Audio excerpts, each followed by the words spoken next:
Okay. I think we're all good.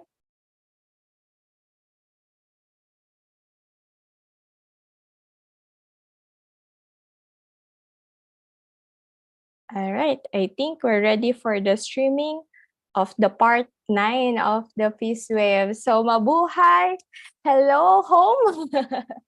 So as you know, I'm Rochelle. I'm also from the Philippines and welcome to Peace Wave Part 9. I cannot be more proud to introduce the peace activities and cultural performances prepared for this part. So we from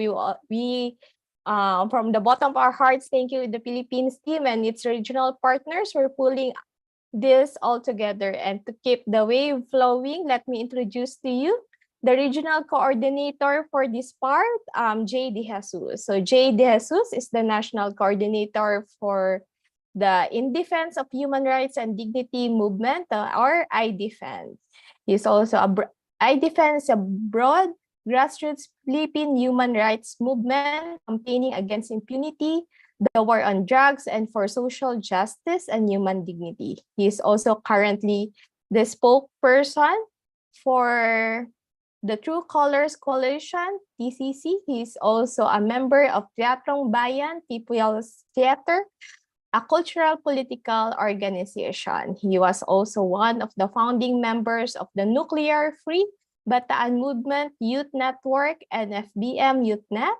He is one of the conveners for Kabataan Contra Crisis, Youth Against Crisis, a broad alliance of different school organizations and student councils in 2005. He was a participant in the Committee Theater Workshop in the Philippine Educational Theater Association, or PETA, in 2006, and one of the participants, the Asian People's International Fiesta in Manila, for solidarity and cultural exchange in 2011. He was one of the authors of the LGBTQIA first ever report inclusion of the Philippines NGO Beijing plus 25 report 2020. His article entitled Kung Bakit ang Social Distancing ay Hindi na Bago sa mga LGBTQI+, was included in Metro Manila's Pride feature articles and stories for the launch of their website and digital magazine 2021. He is currently a participant in the 2023 Human Rights Academy organized by Forum Asia. So to guide us and to moderate for this Peace Wave Part 9, I will turn over the Peace Wave to you, over Jay.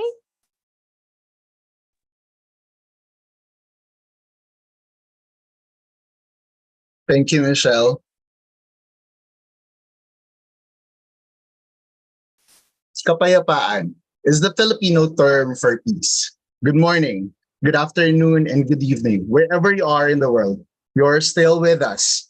This is part 9 of the 24-hour Peace Wave brought to you by the International Peace Bureau and World Beyond War with the theme No to Militarization, Yes to Cooperation. We're still live on their Facebook pages and YouTube channels. I'm Jay De Jesus from iDefend and True Colors Coalition. Also, a member of Phil Initiative, and I will be your moderator for the next 2 hours.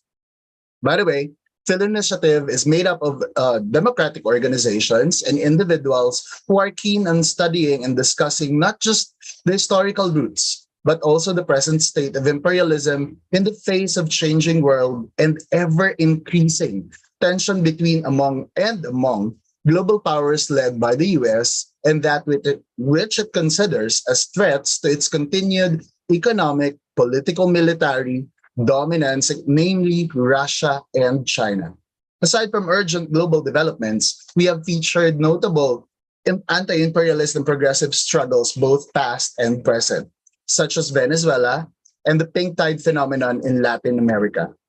Past webinars also extensively dealt with big power dynamics, the US war, forever wars, RP-US agreements like the Mutual Defense Treaty, the Visiting Forces Agreement, the Enhanced Defense Cooperation Agreement, or EDCA, and the Trilateral Security Pact AUKUS, and even the ongoing conflict in Ukraine. This whole part under the theme Demilitarize China Sea, No to War and Militarization, is through the efforts and collaboration of different progressive cultural organizations and artists from the Philippines with the help of various artists from the region. We will be presenting a series of recorded cultural presentations, news clips, interviews, and speeches that provide analysis and calls in ending imperialist wars and militarization. But before we start, let me introduce all the participating organizations and individuals. We have Lapis, care of Gary Granada and Caitlin Casenas, Joey Ayala, Youth for Nationalism and Democracy, Zardi, an artist from Mindanao with YouTube channel Zardi Records, Baltimore Fenis, from Mindanao People's Peace Movement, Cotabato City, Mercy Angeles from Peace Women Partners, Asian Music for People's Peace and Progress or AMP3, Sining Dilaab, Teatrong Bayan Bataan, Teatrong Bayan NCR, Partido Manggagawa or Workers' Party, Artists Movement Against War, Nuclear Free Bataan Movement, Kilusan para sa Pambansang Demokrasya, Young Workers League and Workers for People's Liberation, Pangisda Pilipinas, and Teatro Fernandino. We would also like to thank Manggagawa ng Komunikasyon sa Pilipinas for the use of the reunion facilities for rehearsals and recording. Also thanks to City of San Fernando LGU for the use of Heroes Hall for rehearsals, recording, and editing. We'd also like to thank LG Malang, Rafael Musni, and Rico Bunao for documenting and editing Kinatay Katay. And lastly, we'd like to thank Shervin of Pangisda, Aiwe, and Enrique of YND Bataan, Eugene of YWL for AVP editing and rendering. And now we begin. Let's kickstart part 9 with a poem from Amado V. Hernandez, a poet and labor leader who's known for his activism and criticism of social injustices. The poem Kung Tuyo Na Ang Luha Mo Aking Bayan by Amado is a poem that serves as a reminder from the victims of oppression and injustice. It also serves as a reminder of the atrocities and oppression the people suffered and continue to suffer. It reminds everyone that our tears, our fears, and sufferings must be our motivation to continue to struggle for our rights and freedom. Let's all now watch the first segment.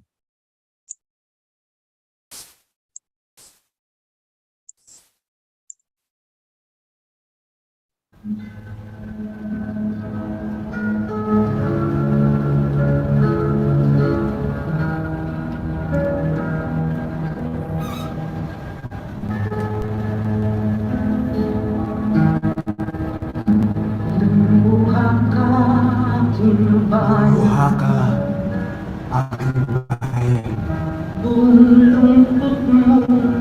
Buong lungkot mong iluha. Ang kawawang kapalaran ng lupain kawawa. Lumuha ka ng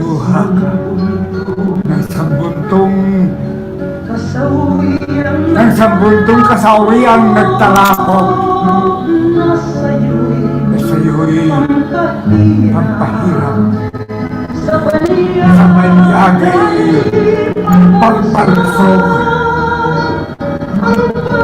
ang bandilang sa gisag mo'y lukog ng dayong bandila. Patilikan inanamoy usamos ng ibang wika.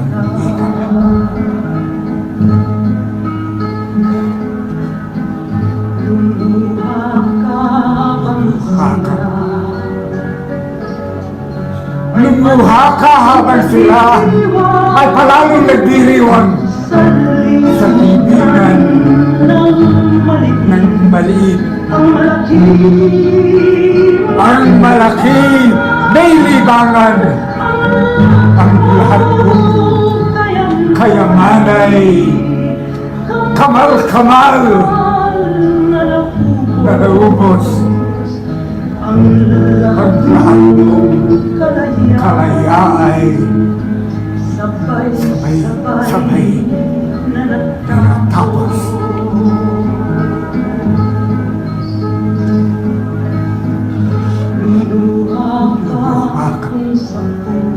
Lumuha ka kung sa puso ay ay nagmaliw na ang layon.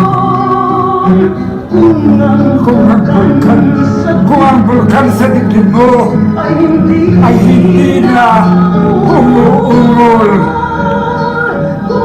Kung wala nang naglalamay sa gabi ng pagbabangon, lumuha ka ng lumuha. Naglaya mo'y nakamuro.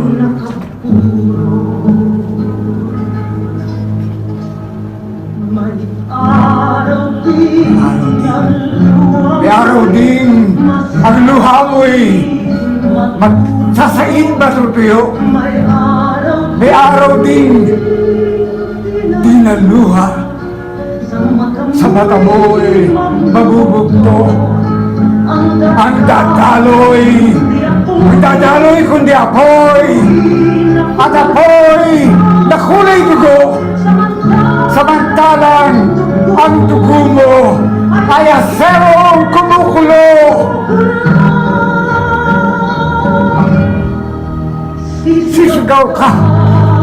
Sisigaw ka ng buong giting sa liyab ng limong sulo. At ang lumang tanikalay lalagutin mo ng punglo.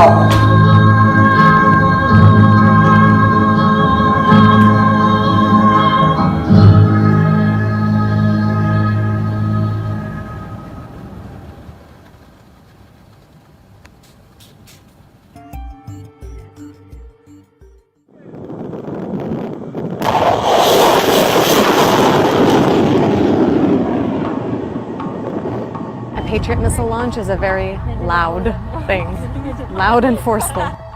Hopefully, you'll never forget hearing the sound of a Patriot missile going off. Patriot missiles are big, they can be expensive, but they're absolutely lethal. I'm at a naval base on the South China Sea at this year's Balakatan, the annual combined military exercises between the US and the Philippines. Balakatan means shoulder to shoulder in Tagalog, and the 2-week-long training is meant to strengthen ties between the longtime allies. More than 12,000 American troops are in the country for this year's exercises, which include drills like shooting down target drones over the South China Sea.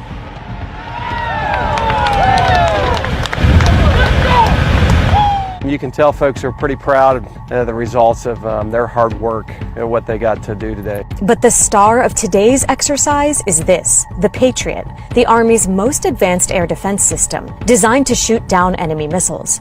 Today was the first time it was ever fired in the Philippines. It's absolutely amazing that we've done it. Just the physical act of doing it itself is a tremendous readiness benefit. I hear the word preparedness and readiness a lot. What are you guys getting ready for? Well, you know, our job as soldiers is to be prepared to fight and win our nation's wars if required to do so.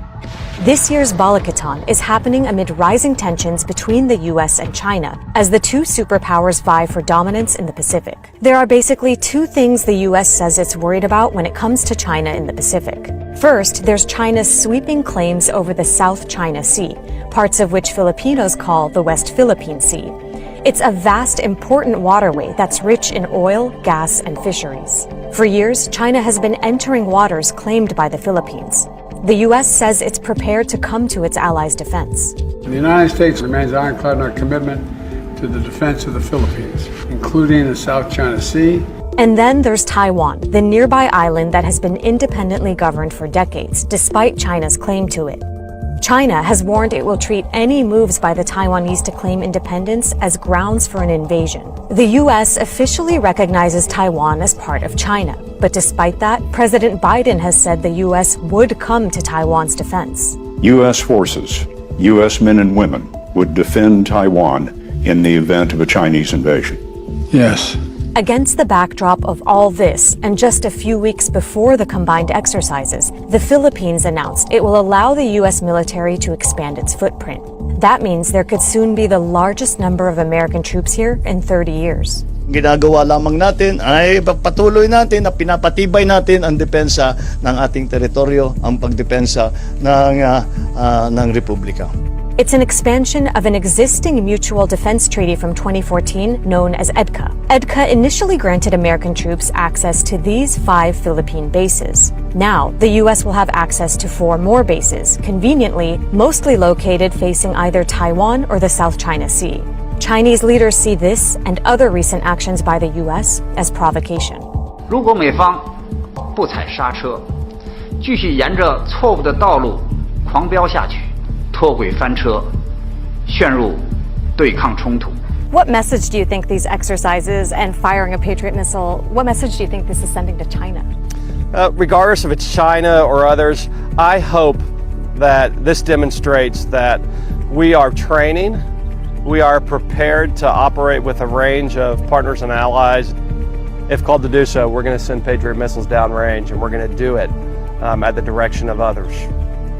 Since we returned from the Philippines, the U.S. and China have engaged in high-level talks in an attempt to stabilize ties. But the military told us that doesn't change their readiness plans.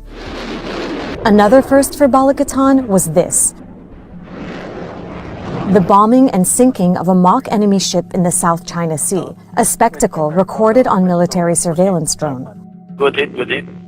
On the same day, I traveled 50 miles up the coast of where this bombing was happening to meet with locals who oppose such war games. They are not welcome here. This is our country. This is not just a battlefield for practice, for wars. I'm on a boat with a group of local Filipino fisher folk who are protesting the increased U.S. military presence here in the Philippines, saying it's directly impacting their livelihood. They've been banned from fishing in the sea for several days during Balikatan, a significant setback considering fisher folk are the poorest segment of Philippine society. Ang aming pagtutol ay hindi lang naman sa Balikatan, kung hindi yung pinagmumula ng Balikatan. Dapat ang EDCA ay i-review o kaya naman ay abolish na dahil hindi naman ito tugon sa kahirapan, sa krisis ng mangingisda, sa krisis ng Pilipinas. But while these military drills are a temporary setback for the fisher folk, it's estimated that over the last few years, some have lost 70% of their income due to not being able to fish because of consistent Chinese intrusion into their waters. Kung sa aming mga mangingisda, ang kagyat naming problema, yung panggigipit sa amin ng mga Chino. In that sense, do you feel like the U.S. military being here is protecting you from China? No, ang US ang magiging dahilan para lalo kaming gipitin ng China. Kasi kapag na-trigger ang isa't isa sa kanila, ang Pilipinas ang madadamay. Madudurog po ang Pilipinas, madudurog ang buhay ng mamamayang Pilipino, masisira ang ating kalikasan.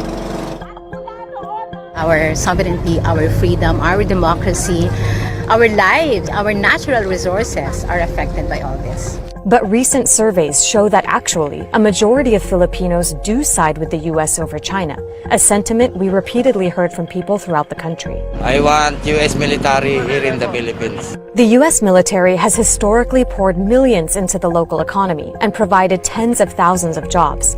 That's significant in a country where almost 1/5 of the population lives under the poverty threshold. Philippines-US relationship, it's good. For the past centuries, it's the United States that's been there for us. But let's unpack that. Because many Filipinos, like those who were protesting outside the country's Department of National Defense the day Balikatan started, say the U.S. has historically exploited the Philippines. U.S. imperialist, #1 terrorist! Kasi ayaw namin na ma-sweep na lang under the rug. In all but name, the Philippines is a neo-colony of the United States.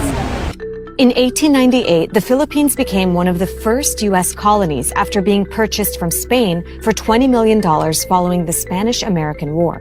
The U.S. wanted the archipelago nation for its natural resources and strategic location in the Pacific. The U.S. had promised the Philippines its freedom in exchange for helping them defeat Spain, but the U.S. broke that promise and instead occupied the islands and waged a brutal war that killed an estimated 200,000 Filipino civilians. What came next was what President William McKinley called benevolent assimilation. American school teachers were sent en masse to the Philippines and set up a public school system that taught English and American history. In 1946, after almost 50 years, the Philippines gained its independence. But with freedom came a caveat, that the US could continue to station its military there rent-free. Throughout the 20th century, the US military used the Philippines as a launching pad to conflicts like the Korean and Vietnam Wars. Subic Bay Naval Station and Clark Air Base became two of the largest American overseas military bases.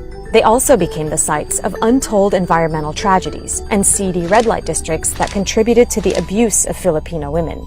We have seen and have heard about the stories of women who have been raped and murdered because of American soldiers who want to experience pleasure after their work. By 1991, anti-US protests had ramped up, and the Philippine Senate voted not to renew the US military's lease, shutting down the bases. But various treaties signed by the two countries in later years kept the US presence alive, but at a fraction of its former size.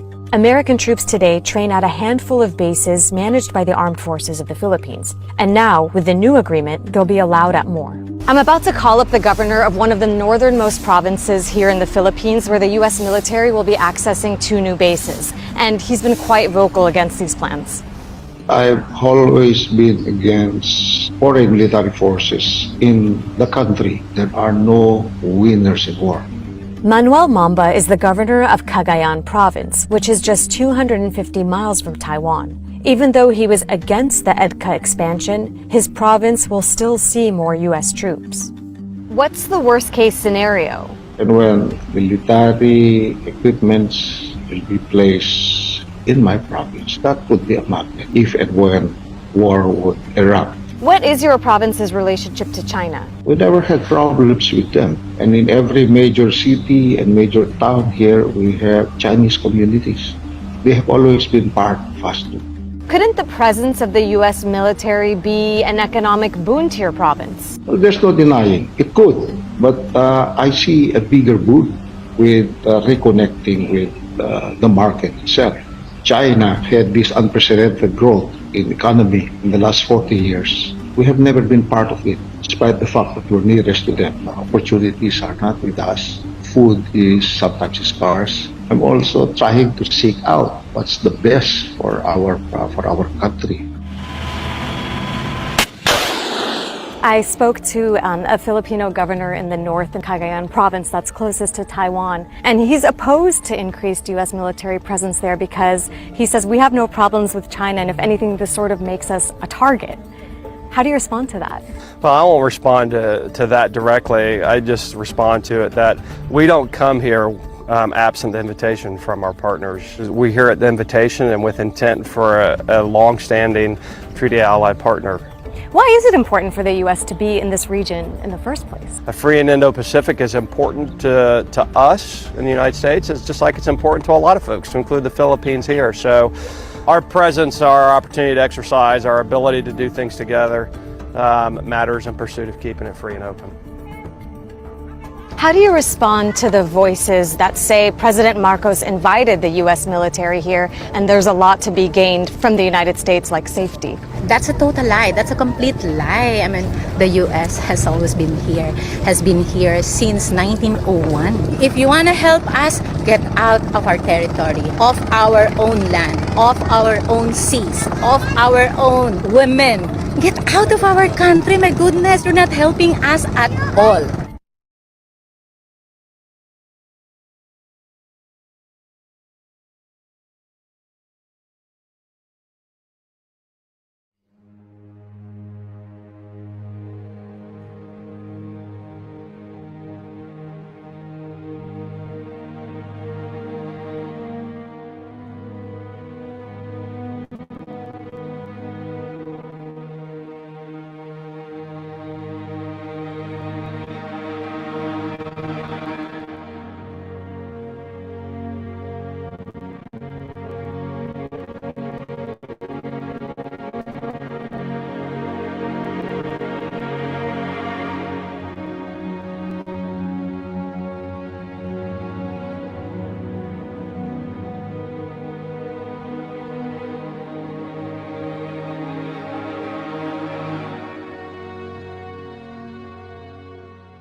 The United States and the Philippines have agreed to 4 new additional Enhanced Defense Cooperation Agreements, or EDCA, sites in the country. The U.S. has agreed to almost double its number of military bases and spend $82 million to upgrade existing bases. Pagpok na kapangyarihan ng US bilang superpower ng daigdig. Malawak, umabangis ang kanyang panliligan.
Sansiglot 25 taon sakop tayo ng imperialistang US dahil sa palasukong, taksil at kapit nating mga pinuno. Nilikha ang buong bayan na bilangguan ng pagsasamantala at panunukil sa taong bayan ng buhalang ibong pandaragit. Nakalukob ang aserong mga bagwis sa tiklop nating mga balikat habang tayo'y nakaluhod sa pagkaalugmo. Ilot-ilot ng inangat-ngat ang ating lamat isip habang sinisimsim na tila alak ang ating lurot pawis. Hanggang kailan tayo magtitiis?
Today, over 38 years ago, Filipinos braved the ire of a dictator and embarked on a struggle against the Bataan nuclear power plant.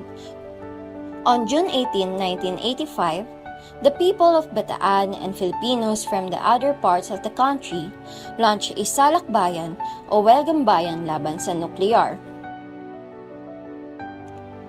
With over 30,000 Bataeños and other Filipinos marching against the nuclear plant and even forming a human barricade to prevent its operation, despite threats from the dictator Marcos police forces. Mensahe mula sa mga veterans na nakiisa sa welga ng bayan laban sa BNPP.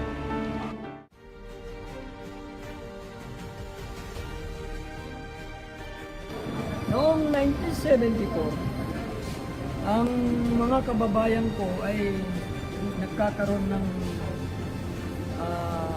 agam-agam, nabalita nila na aandar na pala yung project dito, nuclear pala yan. Tinago sa amin to, hindi namin alam na nuclear yan. Kaya nung malaman nuclear, nagugulo ang isip ng mga taga-Murong.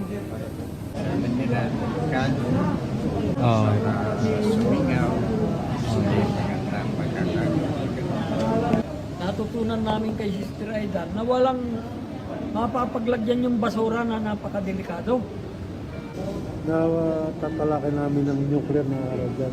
Yeah, kasi kami noon, umatin sa mga symposium, seminar na nagpapaliwanag sa scientist o doktor, pinapaliwanag nila kung paano kadoksik yung uranium nagatong ng nuclear pag simingaw yun, mamamatay tayo.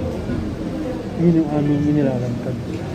Para ibig sabihin ay makaisa namin yung taong bayan, makakituloy yung operasyon ng nuclear.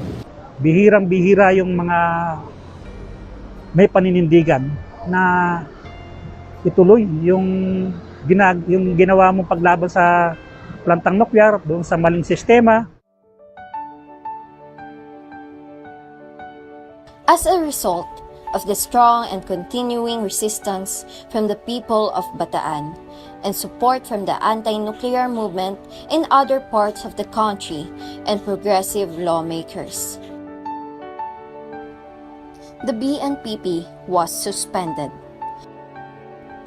and the movement against it paved the way for the People Power Revolution that toppled the dictatorship the following year in 1986.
The Philippines' nuclear energy program.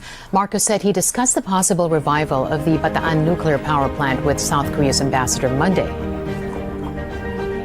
Pinag-usapan din namin with the South Korean ambassador, napag-usapan din namin yung offer nila at yung nakapunta na rito ng mga expert na nuclear power para tignan ang Bataan Nuclear Power Plant para makita kung ano ba ang maaring gawin. Pwede pa bang ituloy o kailangan na magtayo ng bago? What are the things that we will have to do? So, binuhay namin ulit ang diskusyon na yon. Malaking banta sa buhay at kalikasan. Yan ang pangamba ng mga kontra sa muling pagbuhay ng Bataan Nuclear Power Plant. Kasunod yan na isinagawang pagbisita sa planta nitong Sabado sa pamumuno ni Congressman Marco Wangco, Chairman ng House Special Committee on Nuclear Energy. Kapag nagkaroon ng radiation leak sa Bataan Nuclear Power Plant, hindi lamang sa vicinity ng Bataan Peninsula ito apektado, ngunit mag-i-extend ito directly sa Metro Manila. Nuclear reactors do not directly produce carbon dioxide emissions, like coal-fired power plants, if one doesn't count the emissions from mining uranium ore or the construction of the plant itself. But the radioactive wastes from nuclear plants can still be harmful to the environment and people's health. Environmental advocates say renewable energy is still the best option for the country. Renewable energy kasi it's already here. In Bataan, a movement that started since the construction of the plant continues to oppose it. Residents are wary of promises of economic growth. Nabugbog na kami sa ganyang pangako sa sobrang dami ng power plants na itinayo dito sa Bataan. Ilan ang mga planta namin dito na unang-una hindi naman kami number 1 priority na nakikinabang. Kasi sa labas naman ng lahat ng dinigenerate na kuryente, hindi naman talaga para for Bataan Diba? Pero kami ang nagsasakripisyo.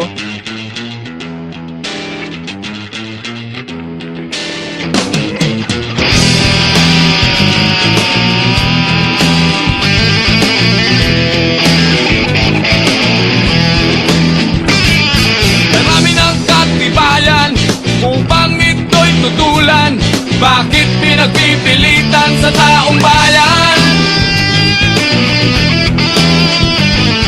Sadya'y pagkakitaan ng mga taksil sa bayan, kapalit ng buhay ng mamamayan.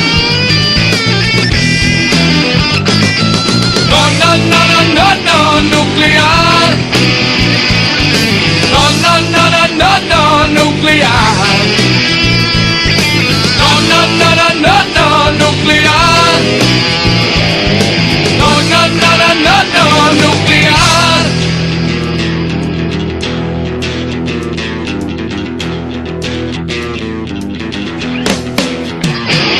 Sa Nobel Freeman Island, pagbomba sa Japan, nagbabantang panganib ng meltdown. Pinsala sa kalusugan, pati na sa kalikasan, iisa ang patutunguhan, kamatayan. No, no, no, no, no, no, nuclear. No, no, no, no, no, no, nuclear. No, no, no, no, no, no, nuclear. No, no, no, no, no, no, nuclear.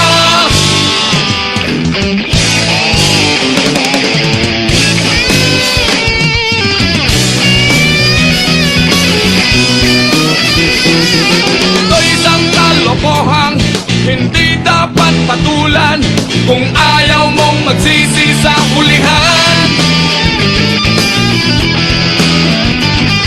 Hindi dapat payagan, nuklear kahit saan, malaking pananagutan sa taong bayan.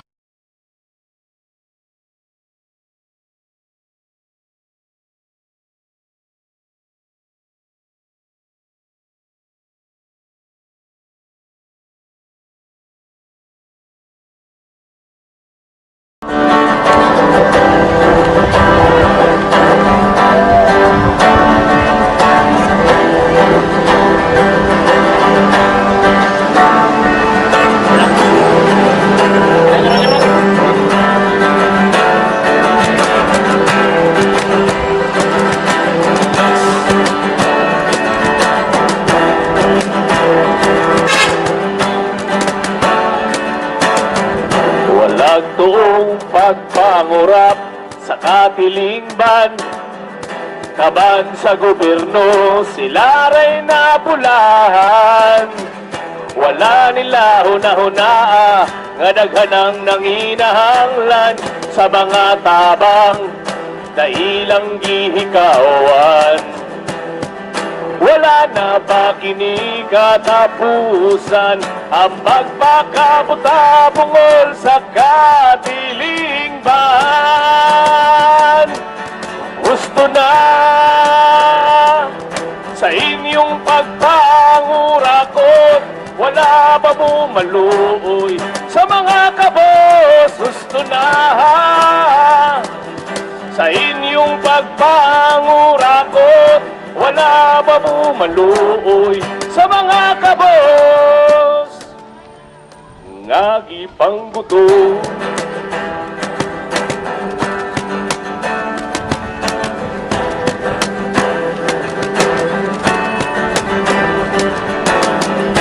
Kanusani matapos ang tanan, padayon lang bang katungod nato'y atak-atakan?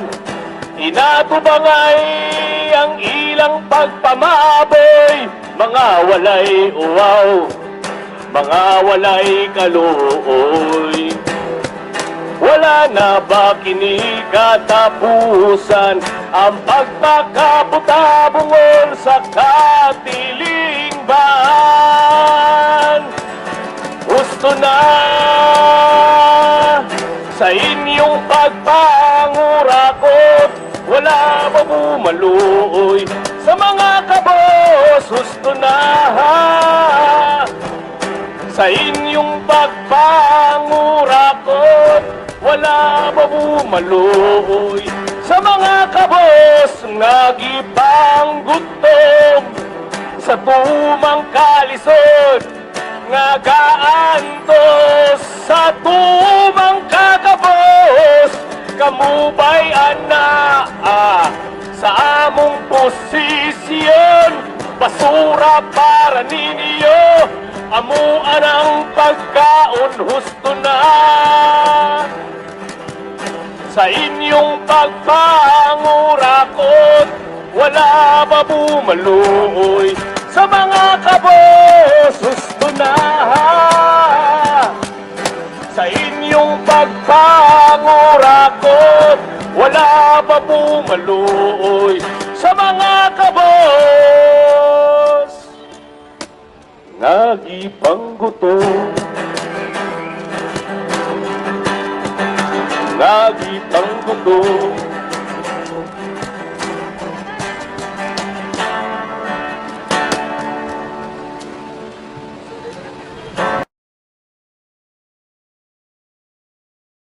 Enough is enough.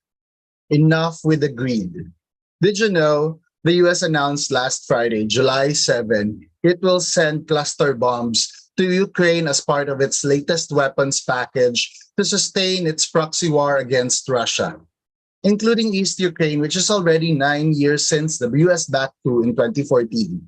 The said bombs had been banned since 2008, but it was found out that US, with Saudi Arabia, used cluster bombs supplied by the US in Yemen in 2016. Despite this, and the opposition voiced by its closest NATO allies, UK, Canada, Germany, US White House and Pentagon have decided to send the banned weapons. Meanwhile, the second iteration of the Cope Thunder war exercise between the Philippine Air Force and Pacific Air Forces of the US is being held at the former Clark Air Base in Pampanga, Philippines. This war preparedness exercise, which will last until July 21, also confirms that the former US Air Base in the country as the naval base in Subic is actively being used by the US. This is proof that there are now 11 US military bases in the Philippines.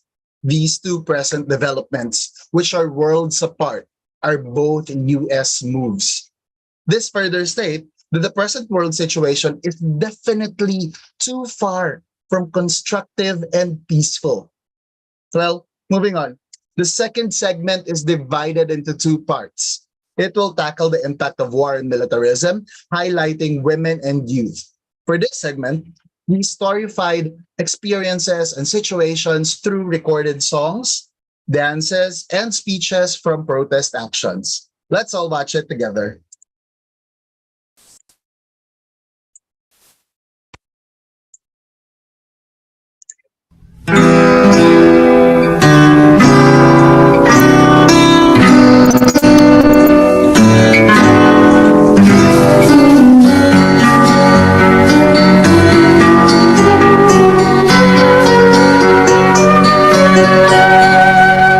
Dugo at pawis ang puhunan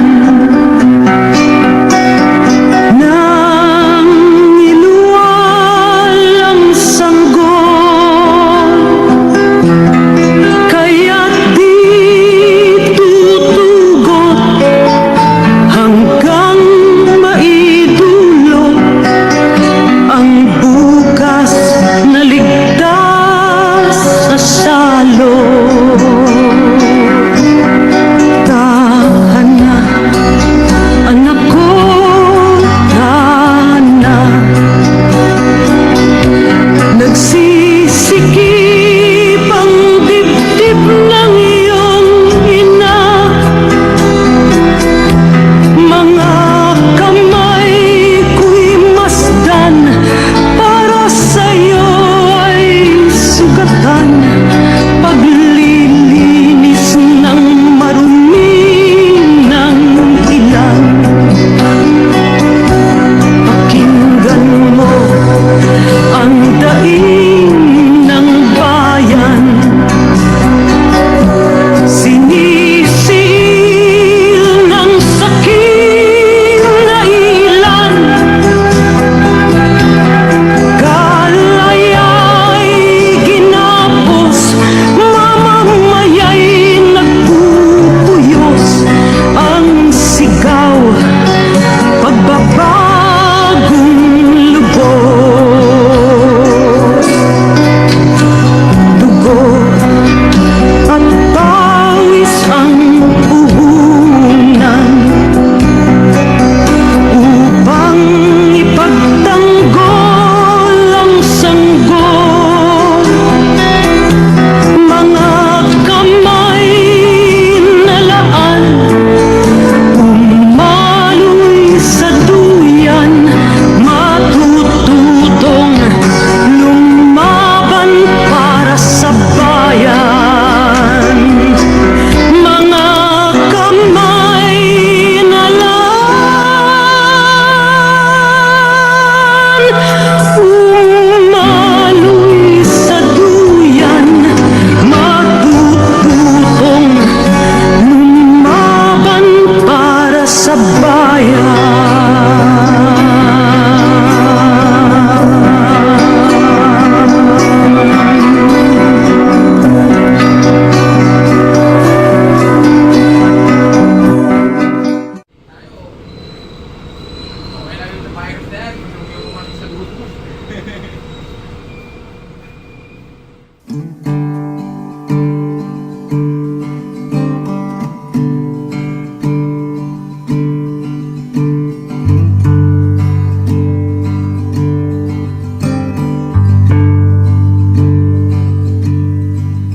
Pagkatapos nito, babalik lang ba tayo sa normal?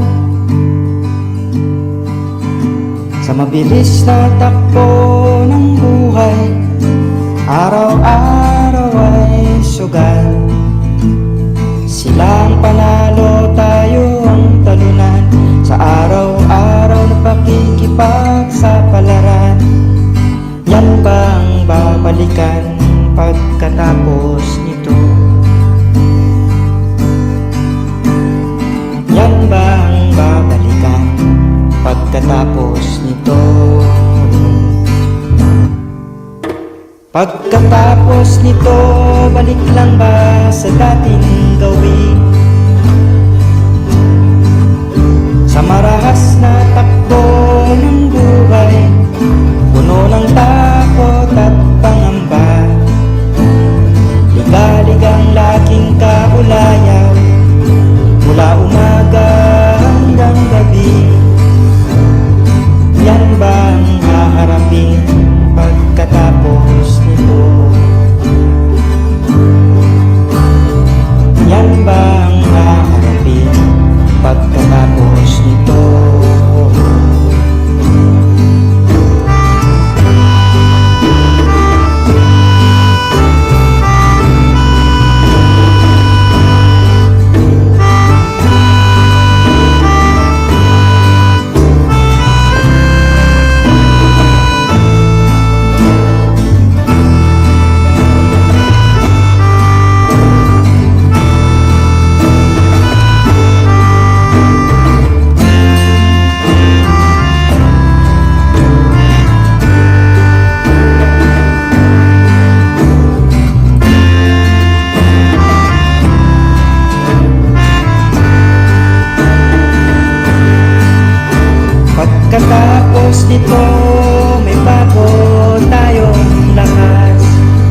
nito.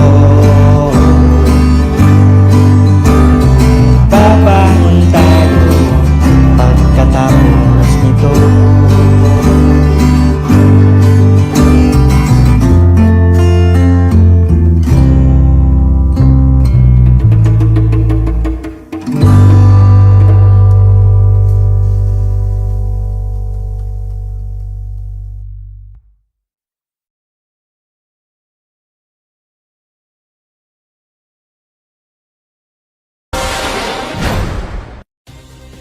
Women representatives at leaders mula United States, Japan, South Korea, Okinawa, Hawaii, Marianas, Guam at mismo sa Pilipinas ay nagsama-sama upang ibahagi ang kanilang kaalaman at karanasan sa temang Feminist Vision of Genuine Security and Culture of Life sa public forum na isinagawa ng International Women's Network for Genuine Security at Buklod Women Empowerment Incorporated sa Columban College Auditorium, kamakailan. Ito ay dinaluhan ng mga representatives at leaders ng iba't ibang women's organizations, NGOs, university professors at schools mula Olongapo City at Zambales. Bago ang forum, nagtanghal muna ang mga kabataan mula sa Buklod, Niños Pag-asa at Preda Foundation. Isa sa keynote speaker at nagsimula ng international network na si Suzuyo Takazato mula Okinawa ay nanawagan sa pandaigdigang kapayapaan at ang kahalagahan ng kontribusyon ng mga kababaihan. Nagbigay rin ng mensahe ng suporta si Councilor Luigi Ilipumano Garcia para sa mga dumalo. Ang nasabing event ay isang patunay ng kapangyarihan ng mga boses ng kababaihan. Layunin nito na tumulong sa pagkilos ng manindigan at angkinin ang kanilang nararapat na lugar sa lipunan upang ipagmalaki kung sino sila at magsikap para sa pagkapantay-pantay at katarungan. Reporting para sa Batanggapo News TV, Denisian Caliston.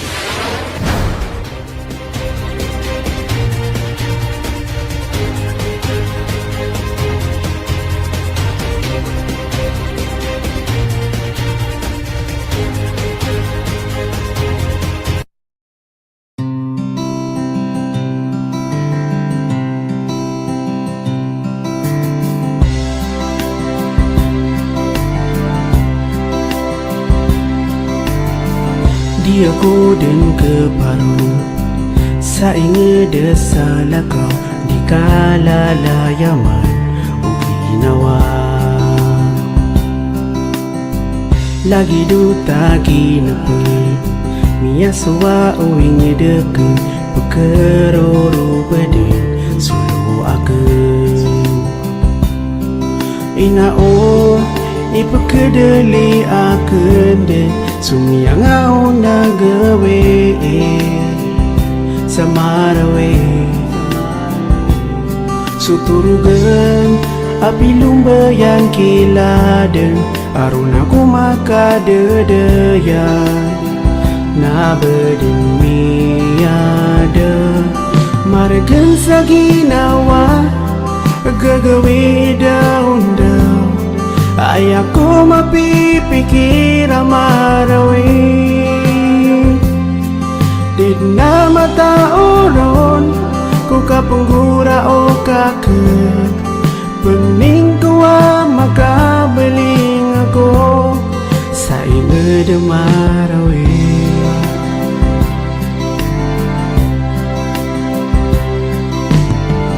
Taduman diri patan so ingeda pilong bayan adi ketigeran o ginawa. Pagisag din so oras na di akan kelipatan so kapiyay paras adan salan.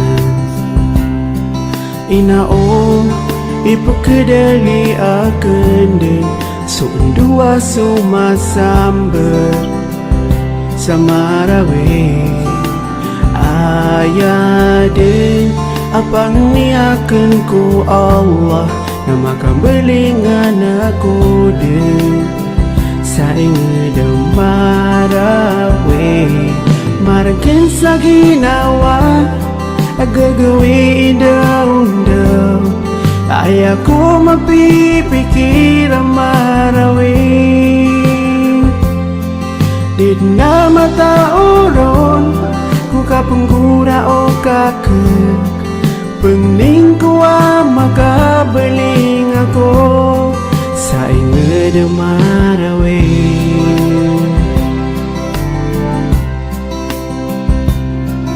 Inaong ipakadali akan din sumiyangaw na gawe sa marawe Ayadan apang niakan ko Allah na makabalingan ako din sa inged marawe Maragin sa ginawa gagawi daw ay ako mapipikir ang marawe Di na matauron ko kapenggura o kakek Pengening ko makabaling ako Maragan sa ginawa gagawi daw ay ako mapipikir ang marawe Di na matauron ko kapenggura o kakek Pengening ko makabaling ako sa inged marawe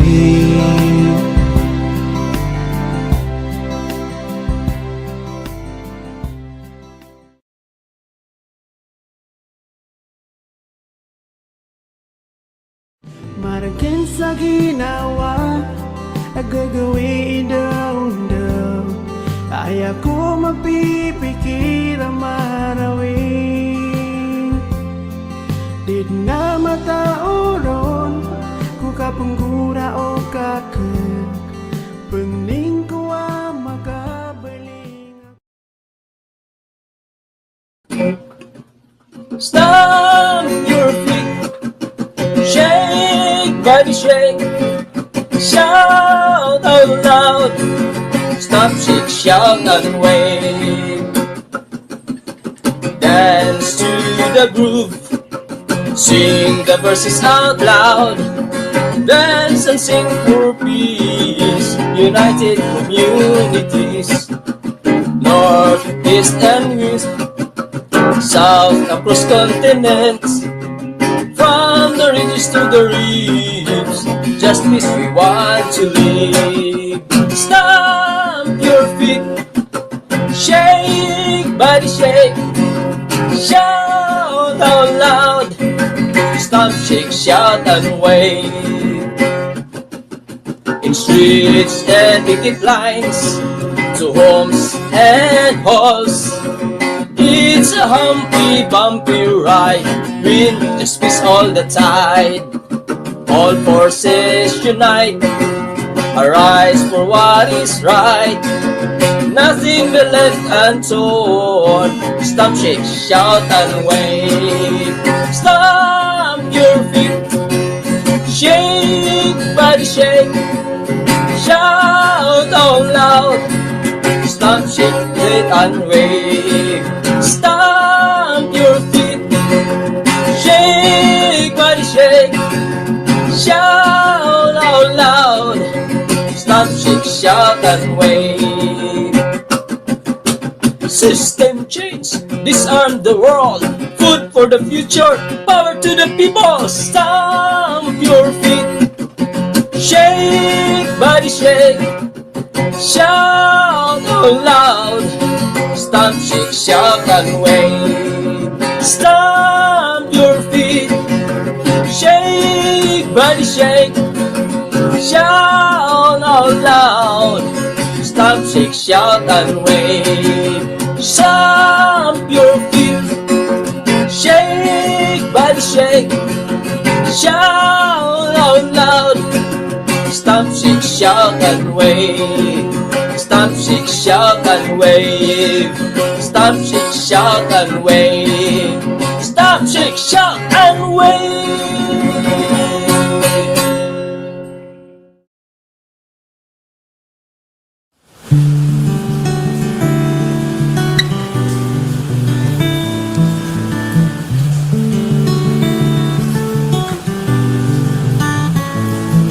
Kung kaya mong isipin, kaya mong gawin, isa-isang hakbang lamang at ika'y makakarating.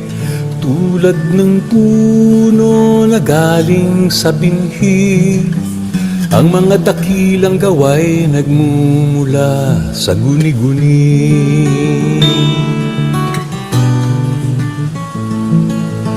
Kung ang nais mo'y maging malaya sa mundong puno ng panunupil, buhayin sa sarili ang malayang paraan,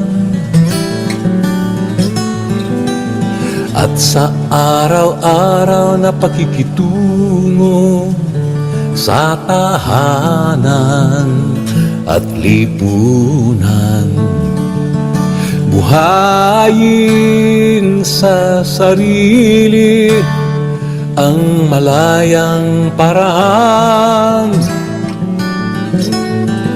Kung kaya mong isipin, kaya mong gawin, isa-isang hakbang lamang at ika'y makakarating.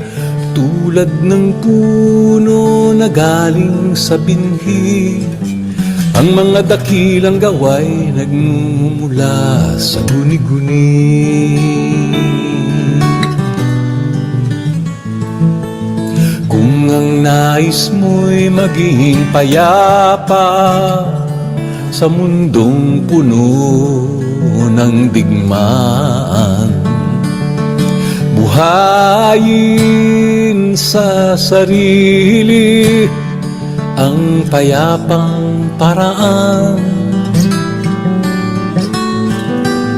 at sa araw-araw na pakikitungo sa tahanan at lipunan, buhayin sa sarili ang payapang paraan. Kung kaya mong isipin, kaya mong gawin, isa-isang hakbang lamang at ika'y makakarating. Tulad ng puno na galing sa binhi, ang mga dakilang gaway nagmumula sa guni-guni. Ang mga dakilang gaway nagmumula sa guni-guni.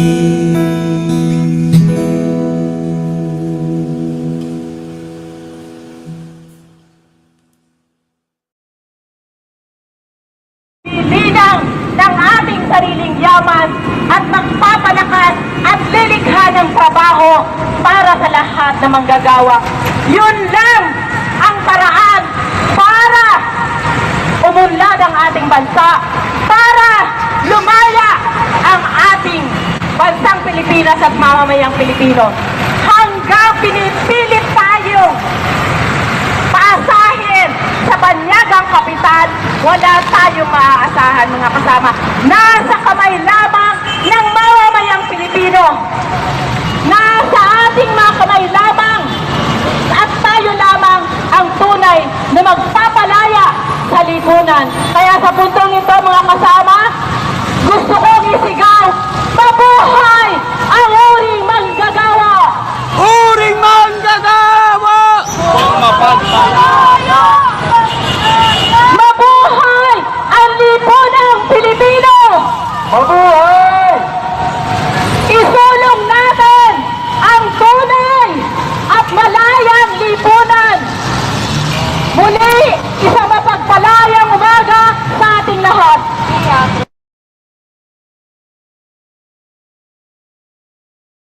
Isulong natin ang malayang lipunan.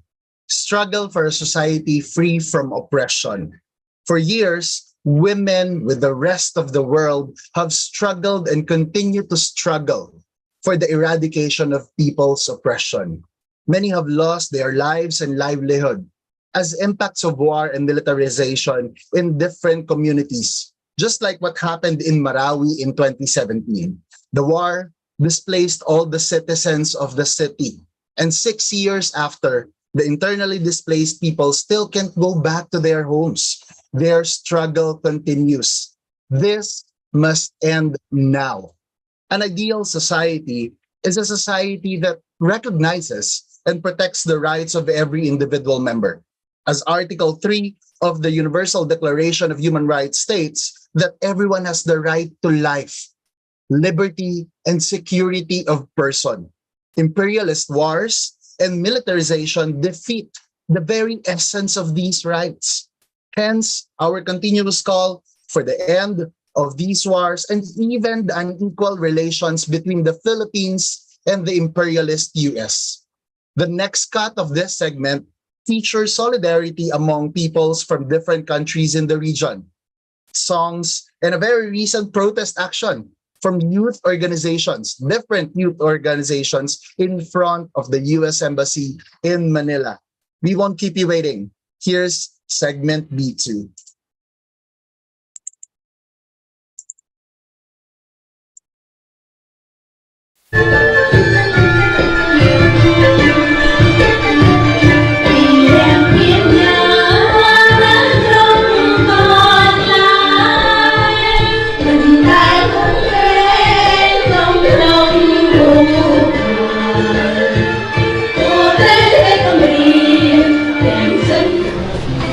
Music rooted in people's struggles.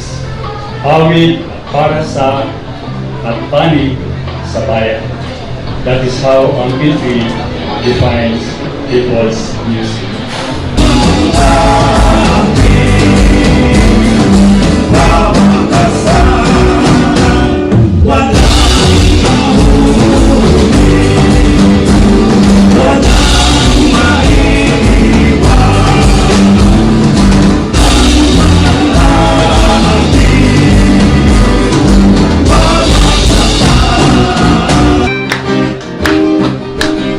The purpose of the gathering is really to consolidate. It's been a while since we've been able to meet face to face.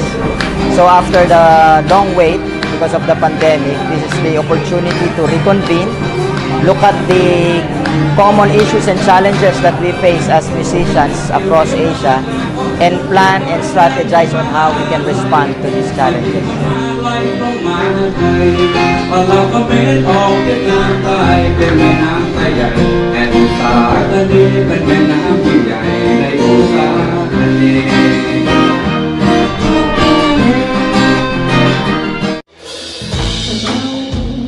If the challenge is shrinking democratic space, then one opportunity is to use more cultural, more creative approaches to express and to amplify the voices of the voiceless.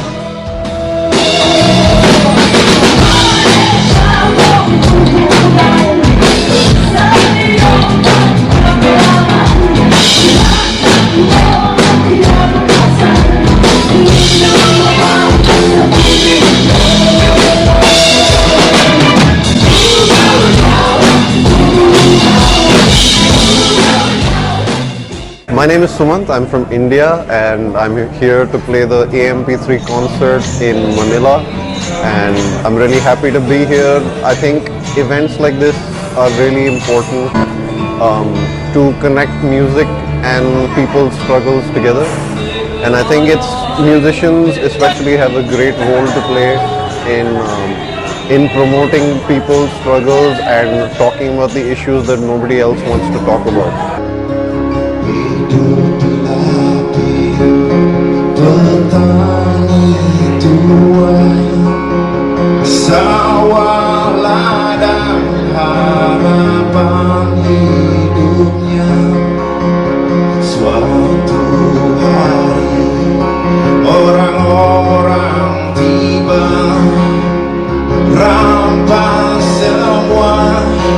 Tanah miliknya, beda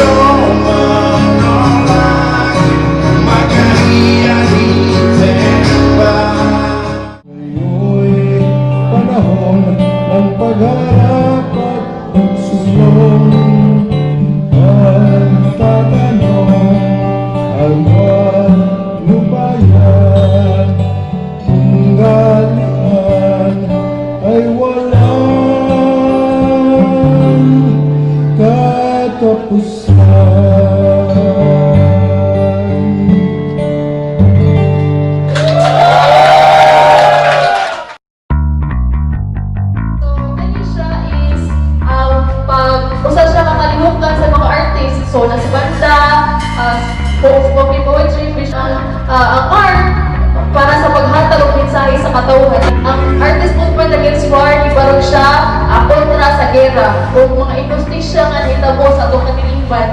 So dagatag mga injustisya nga nakita, so ato na siya gibarugan o gibabagan. Amount organization for having this gig and for having us. And we thank all the artists here and all the audience.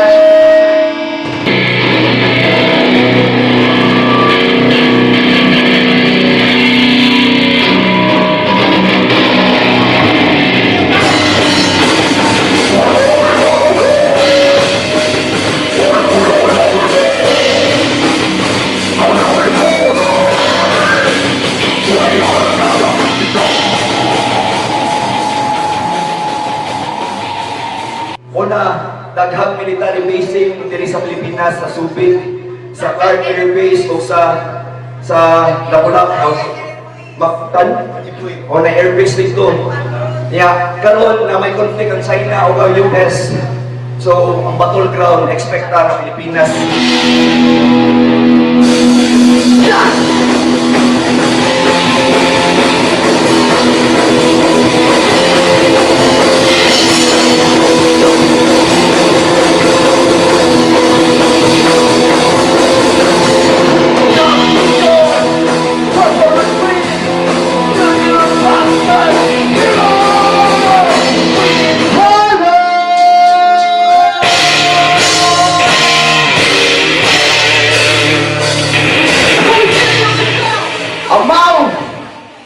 Artist movement against war. Individuals, quadis, dengan kayo salamat sa pag-ari.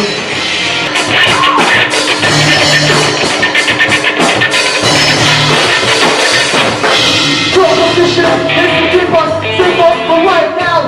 No, ulang untuk membawa keluar. No, dan sudah bawa miskin for your tinggal mata. Berada akan juga bawa tak cuma dan untuk waktu dengan rumah.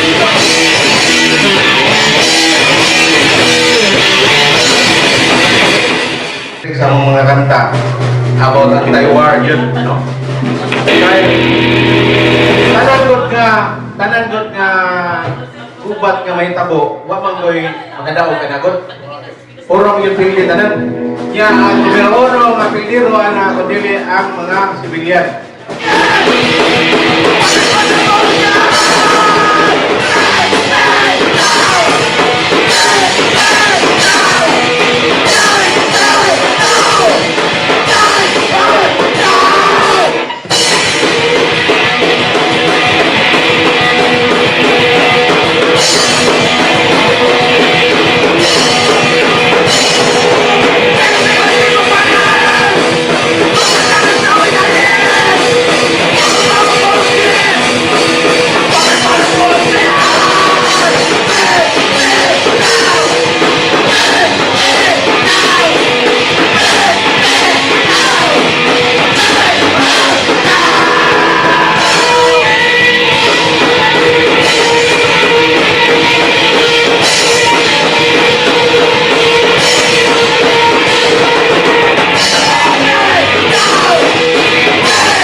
Babalingan eh. Just because they have no names and beautiful faces.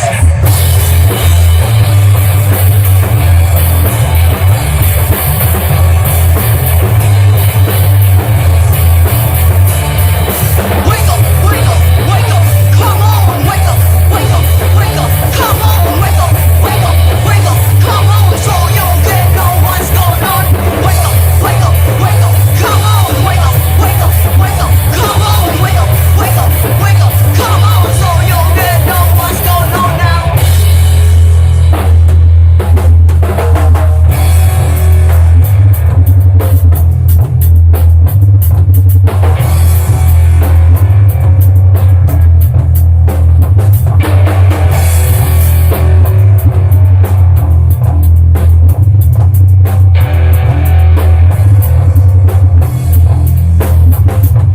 Take off your blindfold, let's build a stronghold, the last still untold. It's not for a new world. Take off your blindfold, let's build a stronghold, the last still untold. It's not for a new world. Take off your blindfold, let's build a stronghold, the last still untold. It's not for a new world. Take off your blindfold, let's build a stronghold, the last still untold. It's not for a new world. Wake up, wake up, wake up, come on, wake up, wake up, wake up, come on, wake up, wake up, wake up, come on, so you get know what's going on.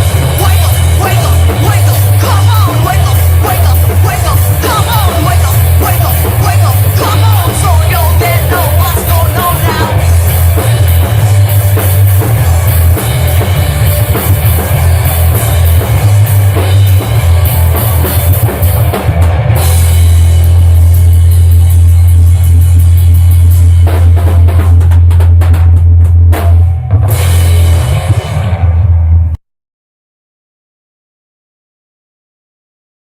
International Peace Wave. Basta International Peace Wave. Parang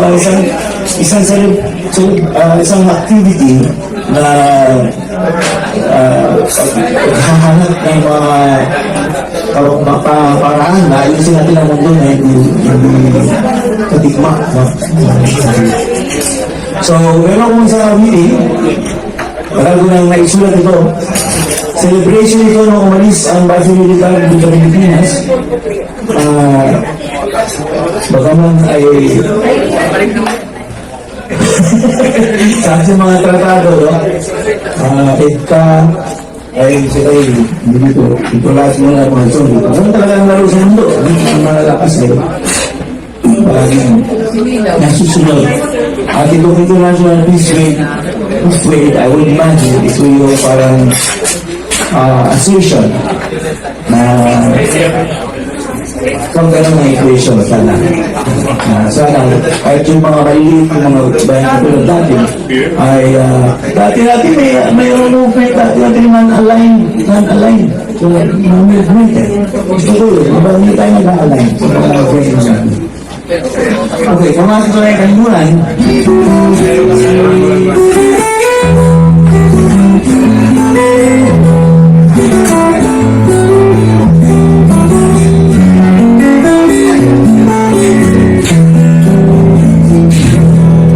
Nag-aawitan ng mga sasaka, nagsasalita ng tula at kanta, naghihilawan ng tagalagang pasigan, nagsasayawan ng mga mangisda, ang nangangasisugan sa mga pagawaan, naglalabasan at sinay-tuwang-tuwang.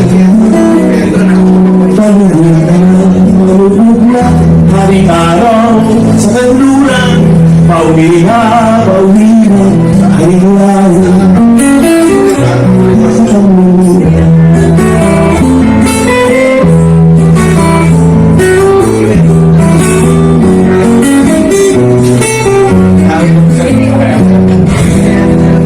Nagkasiyahan ng mga may kabansayan, nababaihan ng mga madaral, ang mga kawal na dalagat ng sampaan, ang lakas piling ng mga magagham, ang mga nagkakang guro at likod ng bayan, nagkalaysa sa isang iyasa.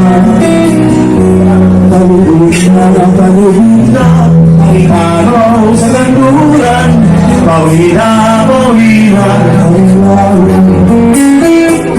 sa kanluran.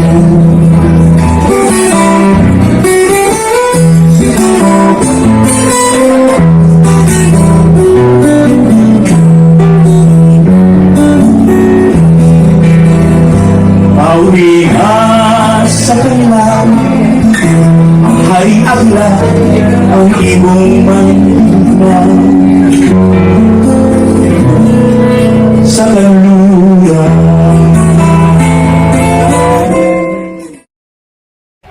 The Philippines has identified the 4 new military bases that it will be giving U.S. troops access to. At least one of them will face the South China Sea, paving the way for a greater American presence in key locations in the region. Para nis mga asaywan, para nis biktima sa kalanggera, Balik sa partnership. palang injustisya.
Marcos mismo!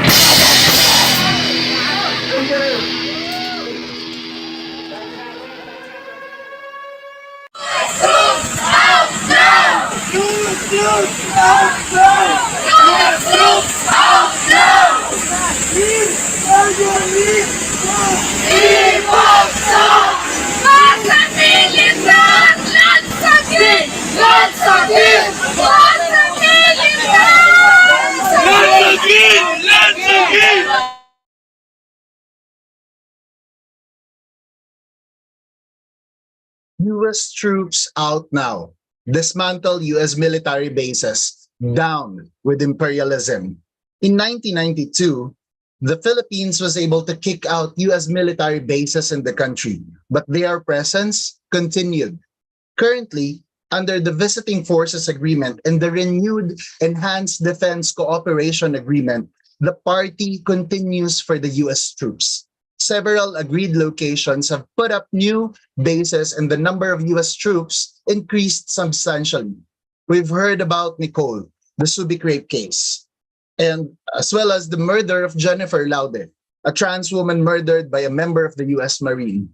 In many parts of the country, it's not just individuals, but communities are affected by the continuing balikatan or shoulder-to-shoulder military exercises between Filipino and U.S. troops. Apparently, rest and recreation for U.S. troops mean assaulting Filipino women and trans women. And while these crimes are done in our country, we do not get to hold them accountable under the unequal agreements between the two countries. We've experienced enough. Communities have suffered so much. Lives and livelihoods have been lost. Families mourned the loss of their properties and loved ones.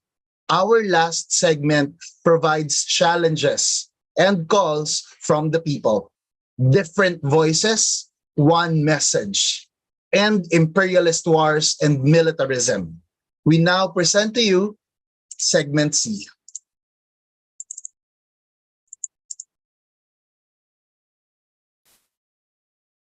Mabuhay from the Philippines! I am Judian Miranda, Secretary General of Partido Manggagawa, sharing the Workers' Party Philippines excerpt of our statement during the International Trade Union Conference Against War and Exploitation.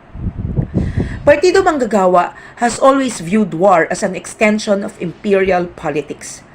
There were trade wars and oil wars, and behind all of them are imperialist wars, whom Lenin said will keep on dividing and rebuilding this booty. Its economic interest in securing its European gas market can only define Russia's interest in Ukraine.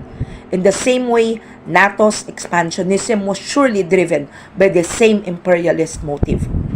In a similar situation, China's militarization of the West Philippine Sea is not only about securing its trade lanes against U.S. dominance in the Pacific Ocean, but also about the control of the oil and gas deposits underneath our disputed territories, with estimated oil deposits worth about $26 trillion.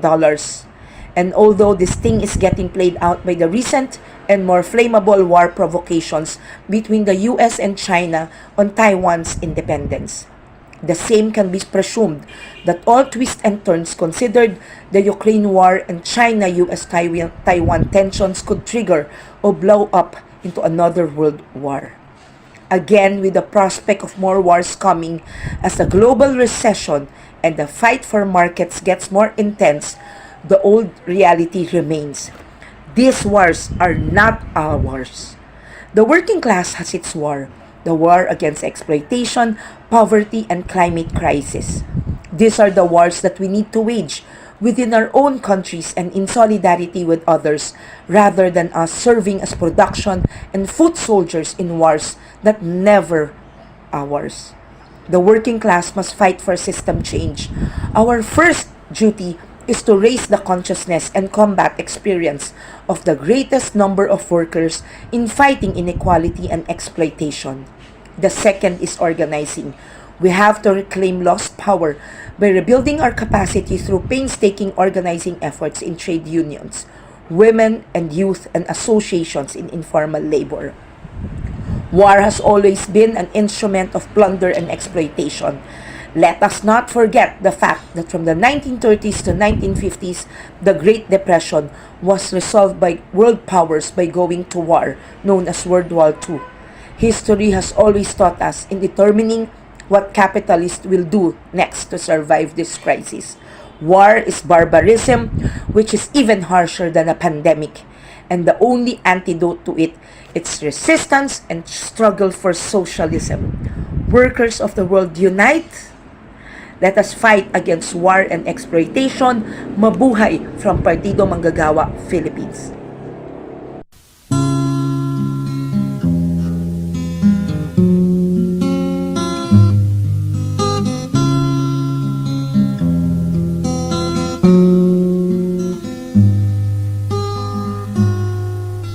Kayong sa gabi't araw ay laging nagpapagal.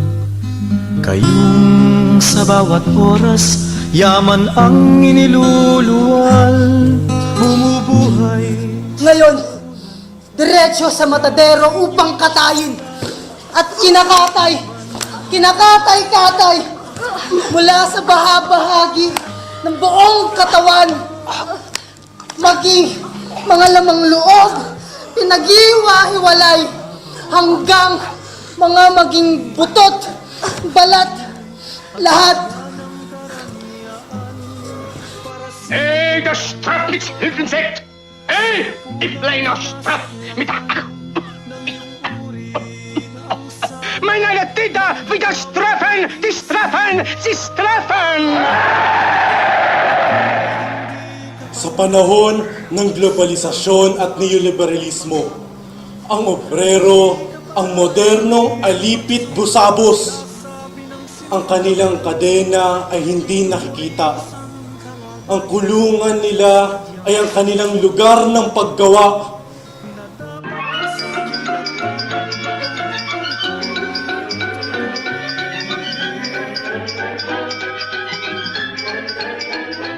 Ngayong teknolohiya ay mas abante. Mas moderno at sophisticado ang makina. Mga kasangkapan ay kalaban na ng manggagawa. Para sa kapital, ang obrero ay kalabisan na.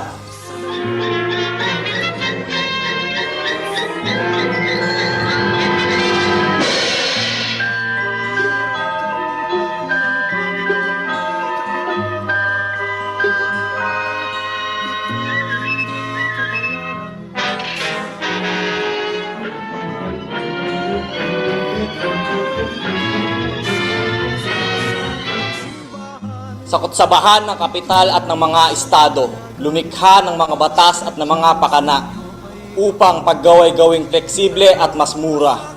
Ginawang patakaran ang pakontrata ng trabaho at nilikhang kaswal ang hanap buhay. Binasag ang organisasyon ng produksyon, winasak ang sistema ng paglikha.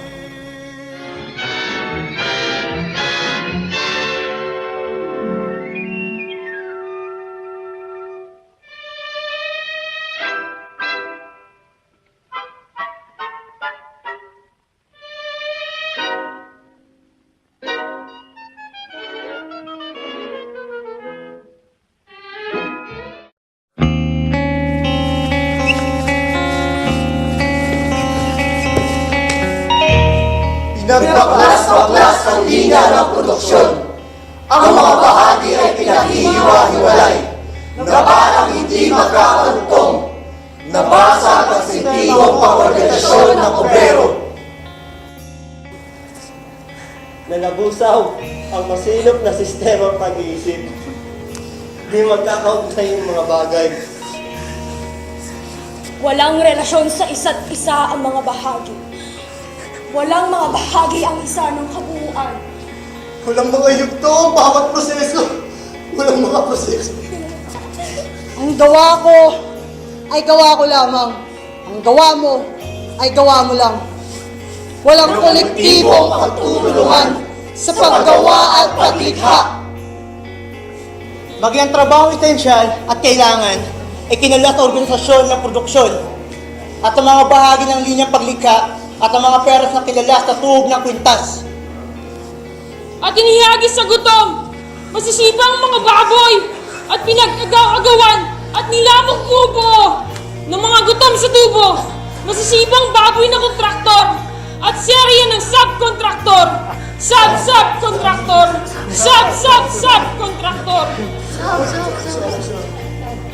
Ang malaking hukbo ng mga walang trabaho ay ikinuran sa mga ahensya ng pangungontrata, mga supplier ng mura, at mahamong lakas sa paglikha. Ipiniprenda ang mga lakas, isip, bituka, lahat! Sa mga pabrika at mga kumpanyang sakim sa tubo, nang di aabot sa 6 na buwan o mas maikli pa, para masigutan ang batas sa 6 na buwang tuloy-tuloy na paggawa na nagbibigay sa obrero ng karapatan na maging regular. Ang skema ay pumipilay, lumulupo sa paggawa. Nagpakamlay sa pag-organisa ng mga unyon.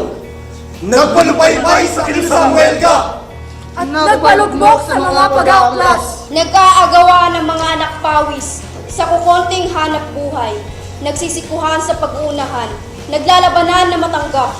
Nagpapausayan sa mga natanggap para mapabilang sa bagong kontrata. Bawat isa'y magpapakahusay sa eskema ng ebalwasyon ng performance. Nagpapakasimaan sila! Nagpapakasipag! At nagpapakahusay! Kahit pa sumobra sa oras, kahit pa walang bayad ang overtime, Nagpapakasipag at nagpapakahusay sa pagkakusamos sa kapitalista! Mabuti nang may trabaho kaysa wala. Parang regular na rin kapag regular ang kontrata. Kahit wala nang ano pa mang karapatan o benepisyo ng isang regular, kailangang mabuhay. buuin sa grupo ng obrero ang mga dating magkakasama sa linya ng trabaho para makonsolida ang mga kasanayan sa isang grupo, ang mga manggagawa na, ang mangungkontrata, ang makikipagtawaran ng presyo sa mga kapitalistang kakailanganin ang kanilang serbisyo. Sinong makapagsasabi na baka madali pa nila ang pinakamabuting termino sa kontrata? Social Organization Union is the name of the game. Bakit tatawaging unyon ang pagpapakasangkapan sa kapital? Ang kolektibong pagpayag sa manipulasyon ng iba yung pagtutubo at tahasang makauring pagkakanulo. Nasaan ang ideolohiya ng proletaryo? Anong nangyari sa paninindigan ng proletaryado at matapat na paglilingkod sa uri? Tulad ng katawan na kinatay, ng linya ng paglikha, na nagbulat sa manggagawa, at lumikha sa kanya ng proletaryado. Natilad-tilad din ang buong katawan ng proletaryadong ideolohiya. Parang kaso ng chop-chop sa karumal-dumal na krimen. Kung katawan ng manggagawa, ang katawan din ng kanyang ideolohiya. Paano muling bubuuin ito? Magkakahiwalay at magkakaaway ang mga bahagi ng kanyang katawan. Sa kapitalistang pamamaslang, paano paliliwanagan ng mga tuwirang isip ang nag-aalborotong kalam ng gutom ng bituka, sikmura at tiyan?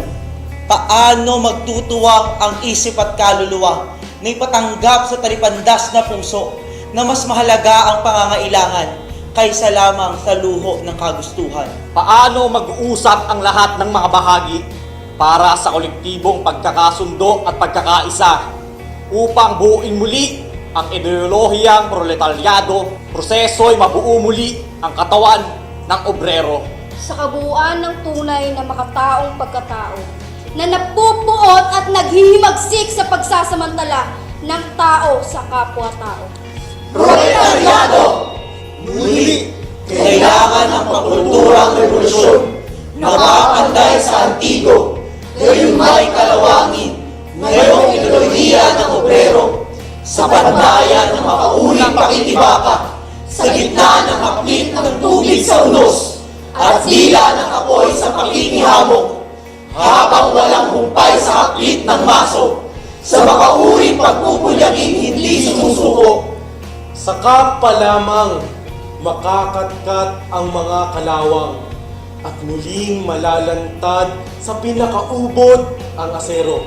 Aserong nag-aangkin ng tigas at kunat at tining at talas ng lantay na bakal. Saka pa lang, muli, ang aserong ideolohiyang magbibigay ng patubusan sa uring manggagawa at sa sangkatauhan. Uring manggagawa! Upang mapagpalaya! Upang mapagpalaya! Uring manggagawa!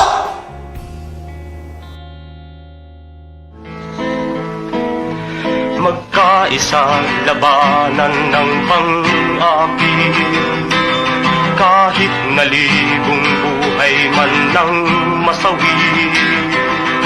Walang kailangan kung ang magiging kapalit ay ang kalayang matagal nang minimithi. Panahon na mga kasama, ipakita ang lakas ng ating pagkakaisa.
o malasa, makatulong tumakiba sa bala.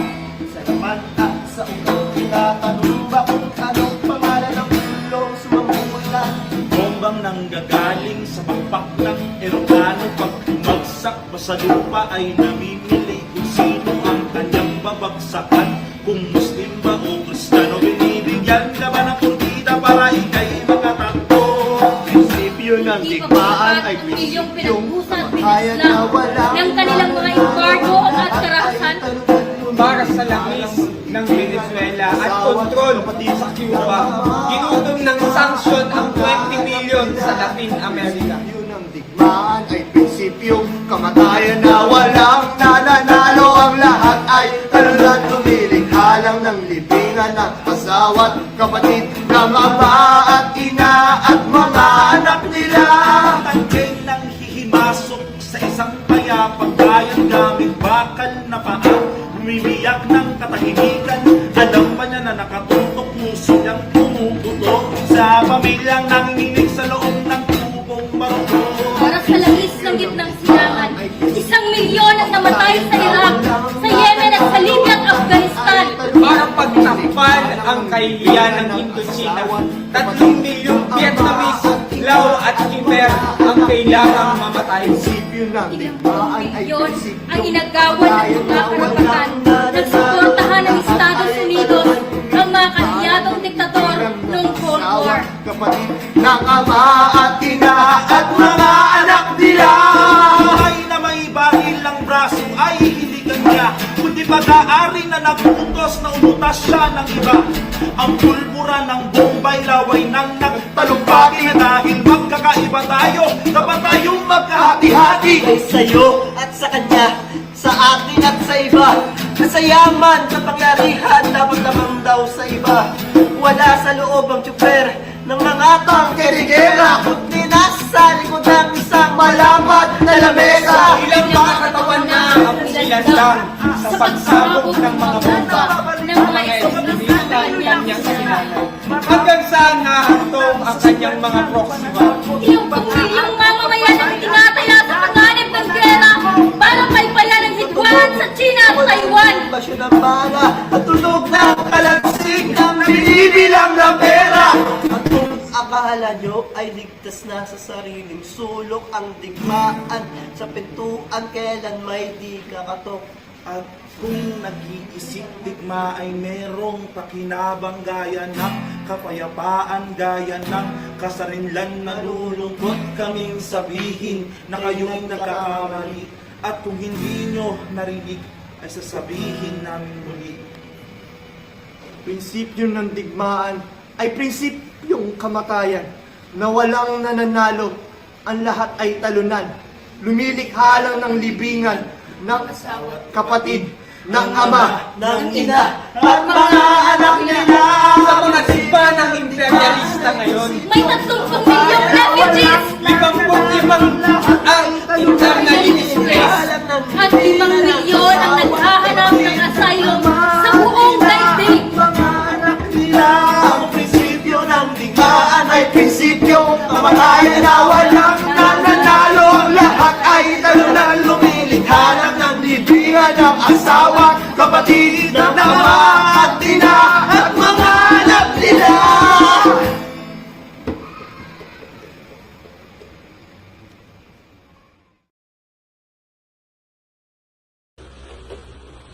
Message of Peace from the Philippines. I am Jim Paga, Chairperson of the Young Workers League, the youth arm of Workers for People's Liberation. I am here today to deliver our message of a strong opposition to US-NATO militarization and provocation not only in Europe but also in Asia. As Asians, we are far from interested in any kind of conflict. Our region has suffered enough from conflicts brought about by Western colonization. Our countries were invaded, resources looted, women raped, and our brothers tortured. We shed enough blood to liberate our motherlands from imperialist plunder. We have long sought peace, and we have no intention of being dragged again into another global conflict between NATO and its perceived enemies. Our world today is in a dire situation, close to a social collapse. The majority of the world's population is experiencing hunger, homelessness, poverty, sickness, and climate disasters, not because of limited resources, but because of corporate greed. Our economies are left unattended by governments at the hands of private enterprises, which aim for nothing but super profit at every turn, leaving the workers and the population at the mercy of vulture capitalism. Therefore, it is not surprising to see that war lobbyists and weapons dealers enjoys priority funding while social services are left with nothing. We are here today to speak up for peace. We want to raise our voices alongside our brothers and sisters from around the globe, calling for the dismantling of military alliances and the democratization of international institutions of non-violent cooperation. Dismantle NATO and all forms of violent alliances. No to war, yes to peace. Sa diwa ng layunin, tayo'y magkaisa. Lipunang mga tao'y itindig ng buong sigla. Tumindig na kalipigan, tayo ng magpasya. Panahon ng makasal, ang pagsasamantala. Sa diwa ng layunin, tayo'y magkaisa. Unang mga tao'y itindig ng buong sigla, buong sigla.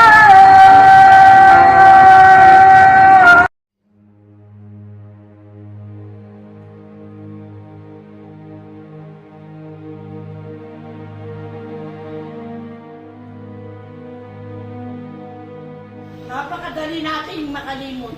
Kahit pa paulit-ulit na inaabuso ang malugod nating pagtanggap. Mamunat na tayo sa kasaysayan. Ilang libong mga bata't sanggol pa ang iiwan sa pantalan. Dating kilo bigas ay makakabili na tayo dito. O yan, pwede yan, dapatin mo yan.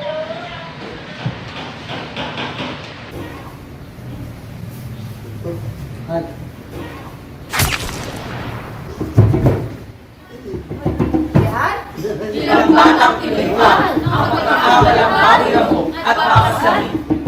Anak ko! Diyan!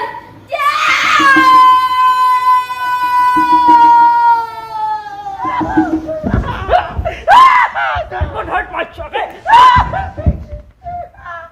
Ilang musmos na Rosario Baluyot at kababaihan pa ang marahas na gagasain sa kanilang ng mga hotel.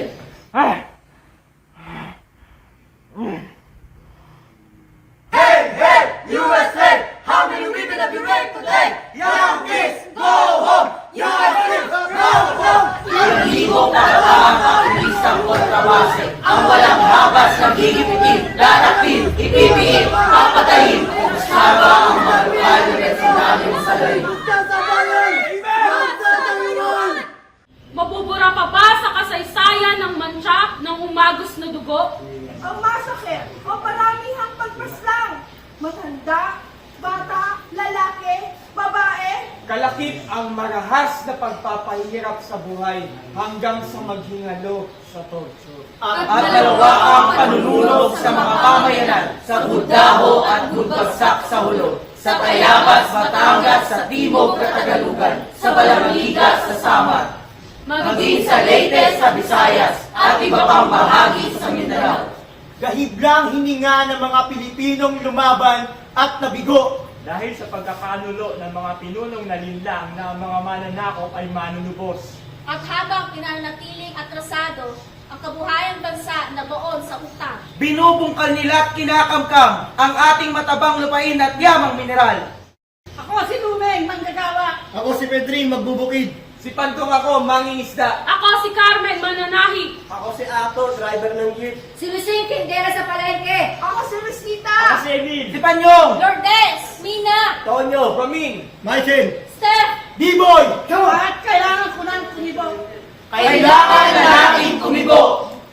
ang piging ng mga patrong politiko ay di nakakapig. Halakhak nila'y nabuuyag sa ating pananahimik. Isip natin makirot sa kanilang mga lubos at mga pagkakanulo. Bayan nating Pilipinas, nakasubo sa panganib. Sa mga digmaang hindi atin, hindi tayo ang sanhi. Humiglas tayo sa suklog ng ibong mandaragi at sakmal ng kawan ng luwal na mga pangilirenyang nakalanan. Iangat ang tiklog nating balikat, iluwa ang busal sa ating mga bibig, tuklapin ang mga kukong gumugulang sa ating paningin. Bumabon tayo sa pagkakalugmok, bumalikwas sa pagsasamantala at panlupin. Sa mahigpit nating pagkakaisa at marugdog na baikibaka, makakamtan ang tunay na kasarinlan at demokrasya. Para sa Pilipinas, ating inang bayan, kapit-kapit bisig, sagupin natin siya, kadambuhalang ibong mandaragit. Ang imperialismo na ang lagi at laging kahulugan ay gera, gutom at kahirapan, naghahasik ng dugo't kamatayan. Saan man magpugat at mamayagpag, para sa solong kapangyarihan na ang sakripisyo ay sangkatauhan. Sa ating pagbangon sa pagkabusabos, kapanalig natin ang mamamayan ng mundo, kasama sa marcha ang mga anak tawis ng daigdig sa pagbabawas ng imperialismo.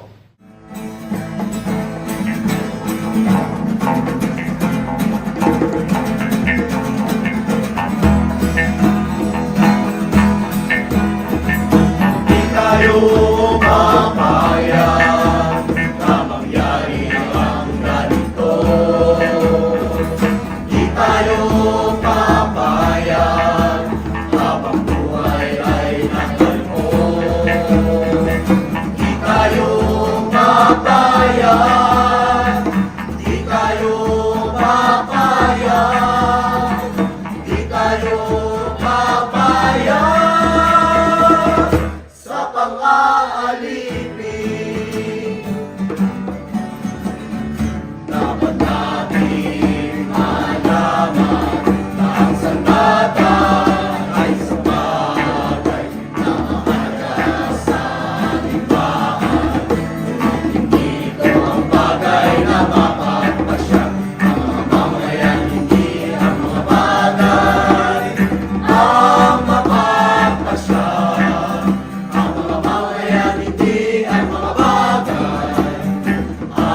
mapapasya.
Di tayo papayag.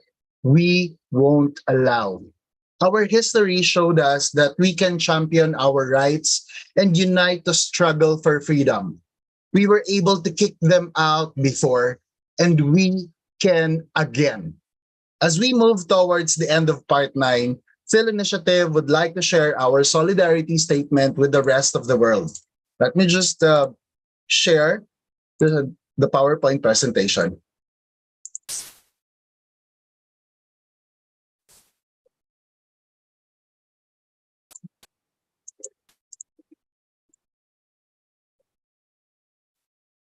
Fight war, fight imperialism. Phil Initiative Message, Second Global Peace Wave, July 9, 2023. The world has never known peace since the birth of capitalism. With the emergence of imperialism, the world was embroiled in two wars and many wars of aggression and intervention. The world was divided and re-divided. The last World War unleashed a superpower that nuclear bombed a defeated enemy to inaugurate its global hegemony. To keep its global dominance, imperialist USA has launched hundreds of wars of aggression, military intervention, subversion of governments, assassinations, and subterfuge since the end of World War II. It is the only superpower that has 800 military bases worldwide and military commands in every region of the world. It leads the NATO, which despite the original reason for being gone, continues to expand towards the borders of Russia and now at war with it. Ukraine is the proxy. This US-NATO proxy war is bringing the world closer to greater war. While at this, the US is provoking war against China, which it points to as its principal enemy. Preparing for this, the US initiated AUKUS, Australia, UK, US, and is pushing for the extension of NATO into Asia.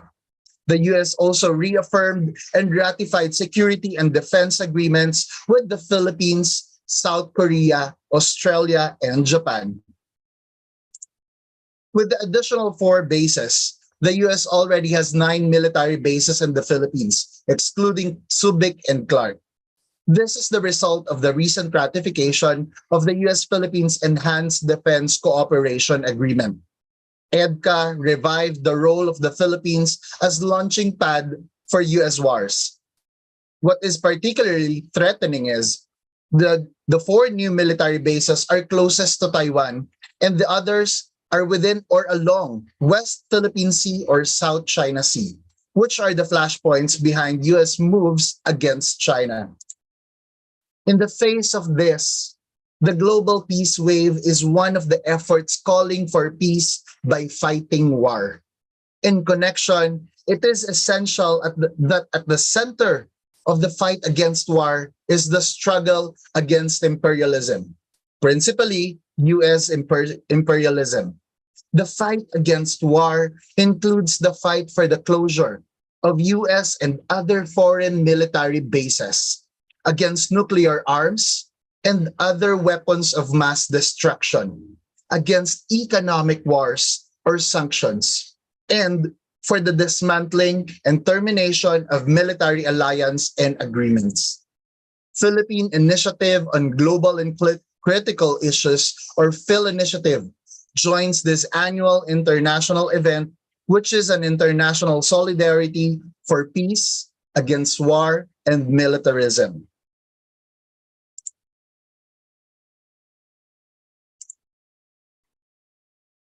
For this portion, I would like to request organizations and individuals from the Philippines to open their cameras and join me as we close this part.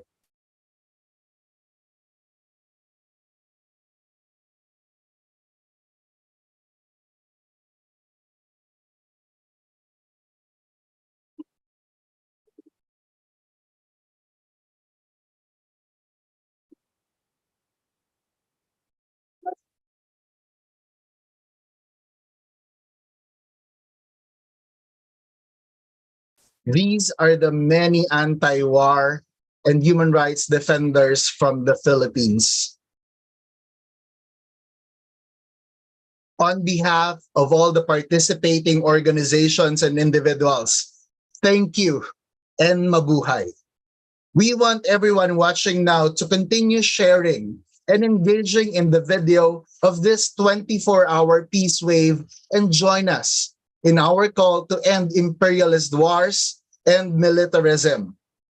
Kapayapaan.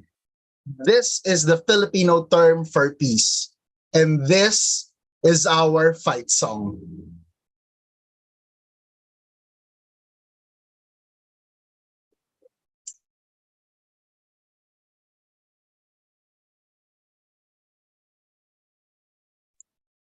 Would like to turn over the program now to Michelle. Thank you. Thank you so much, Jay. And to all our kababayans who contributed and participated today, thank you so much to the Philippines and its regional partners. The cultural performances we have seen today were actually filmed, especially for Peace Wave. So those theaters that you see a while ago were produced by those youth that you have seeing on the screen and to the experienced people in theater. Thank you so much to all the cultural artists who done their efforts and initiative for peace. We also quickly thank our IPB co-president, Cora Pabros and Rodel Faustino, for your support in making this Peace Wave possible for this part. And thank you also to my brother, Jello Clemente, for our tech support from the Philippines, who's also helping us since part 7. Thank you. Mabuhay po kayong lahat. Maraming salamat sa pagmamahal para sa kapayapaan. Thank you for your love for peace. Now we will pass our Peace Wave to part 10. I think Rasa and the team from part 10 is also already in call. We will just momentarily stop the recording and streaming so we can prepare for the part 10. So stay tuned, everyone. And thank you so much for all your contributions so far.